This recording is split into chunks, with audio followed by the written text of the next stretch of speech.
नमस्कार। आज हम रचनात्मक लेखन के अंतर्गत विषय संदेश लेखन पर चर्चा करेंगे। संदेश का सामान्य अर्थ है सूचना, जो मौखिक व लिखित दोनों प्रकार से हो सकती है। सुबह सुबह आँख खुलते ही हम गुड मॉर्निंग का संदेश भेजते हैं। अपने मित्रों, रिश्तेदारों को शादी की सालगिरह, जन्मदिन पर शुभकामनाएं आदि देते हैं। किसी पर्व की शुभकामना भी देते हैं और दूर रह रहे बच्चों को उनके भविष्य हेतु जानकारी देते हैं। कभी कभी कुछ बातों को मानने के लिए उन्हें आदेश भी देते हैं। यह सब संदेश के ही रूप हैं। तो इस प्रकार कह सकते हैं कि किसी के द्वारा भिजवाई गई या कहलाई गई बात, जानकारी, समाचार, आज्ञा, आदेश को संदेश कहा जाता है। संदेश लेखन कोई नया विषय नहीं है। प्राचीन समय में कबूतरों, बादलों आदि की सहायता से संदेश भेजे जाते थे। जैसा कि संस्कृत के विद्वान कालिदास ने अपने मेघदूत महाकाव्य में बादल के माध्यम से संदेश भेजा है। संदेशवाहक अपनी लाठी में घुंघरू बांधकर गांव-गांव जाकर संदेश पहुंचाते थे। लाठी में घुंघरू बंधे होने की वजह से जब भी संदेशवाहक दूसरे गांव जाता था तो वहां रह रहे लोगों को पता चल जाता था कि यह किसी का संदेश लेकर आया है। राजा अपने दूत के माध्यम से संदेश भिजवाते थे।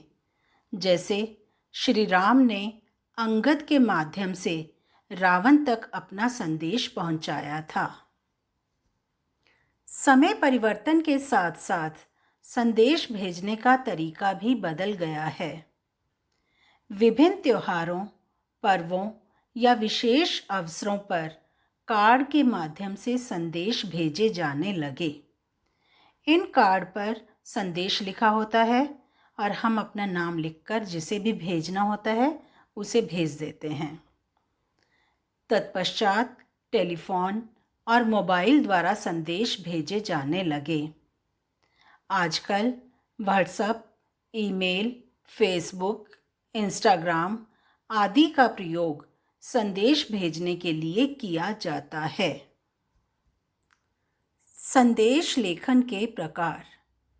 विभिन्न पर्व, त्योहारों एवं विशेष अवसरों पर दिए जाने वाले बधाई संदेश, जैसे दीपावली, होली, दशहरा आदि।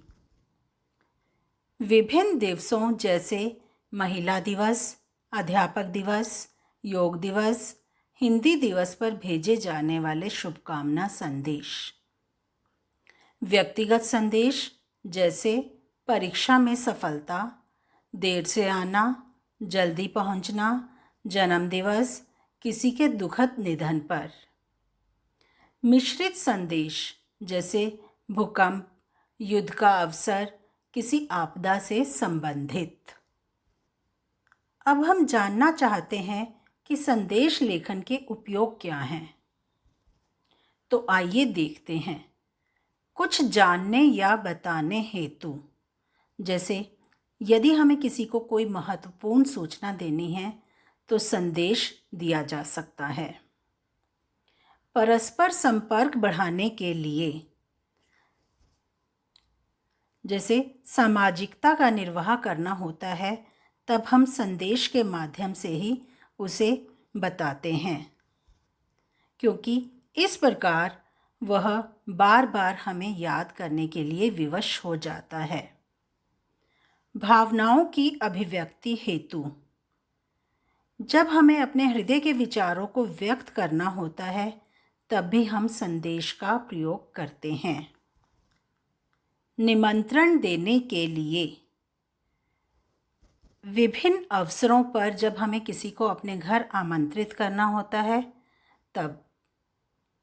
कार्यालय उपयोग हेतु, यदि आप किसी कार्यालय में कार्य कर रहे हैं और आपको देर से जाना है या अवकाश लेना है, तब संदेश लेखन बहुत उपयोगी रहता है।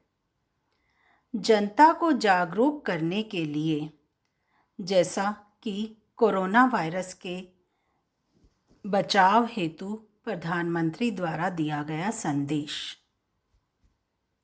संदेश लेखन करते समय ध्यान देने योग्य बातें।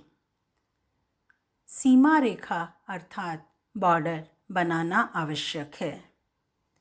दिनांक और समय का उल्लेख अवश्य कीजिए। इसके बाद संबोधन लिखें।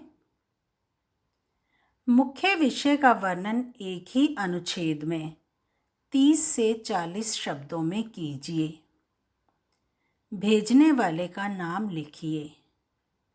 दोहा, नारा, कथन आदि का प्रयोग करते हुए विषयानुकूल चित्रों और रंगों का समावेश कीजिए। इधर उधर की बातों, मुहावरों, सूक्तियों, उक्तियों का प्रयोग नहीं करना चाहिए। अब हम देखते हैं संदेश लेखन का प्रारूप। जैसा कि हमने पहले बताया कि सीमा रेखा अर्थात बॉर्डर अवश्य बनाना चाहिए। उसके बाद हम लिखते हैं संदेश, दिनांक और समय। समय हम दिनांक के नीचे भी लिख सकते हैं। तत्पश्चात संबोधन। उसके बाद एक ही अनुच्छेद अर्थात 30 से 40 शब्दों में अपना संदेश लिख दीजिए। संदेश बहुत ज़्यादा बड़ा नहीं होता। और नीचे अपना नाम लिख दीजिए। तो आइए देखते हैं उदाहरण। दीपावली पर्व की शुभकामनाएं। सबसे पहले हमने सीमा रेखा बनाई। संदेश 22 अक्टूबर 2019 प्रातः 7 बजे। भाई साहब जी, दीपावली की हार्दिक शुभकामनाएं। माँ लक्ष्मी आपके घर परिवार में सुख समृद्धि की बरसात करें। आपका आंगन झिलमिलाते दीपों की रोशनी से जगमगाता रहे। इस पावन पर्व पर हम सब की तरफ से ढेर सारी बधाई। क ख ग। दूसरा उदाहरण देखिए। संदेश 10 फरवरी 2020 सायं 5 बजे। रोहित, अभी अभी घर पहुंचते ही तुम्हारी पदोन्नति के विषय में पता चला कि तुम्हारा प्रमोशन मैनेजर पद के लिए हो गया है। मैं तुम्हारे लिए बहुत खुश हूँ।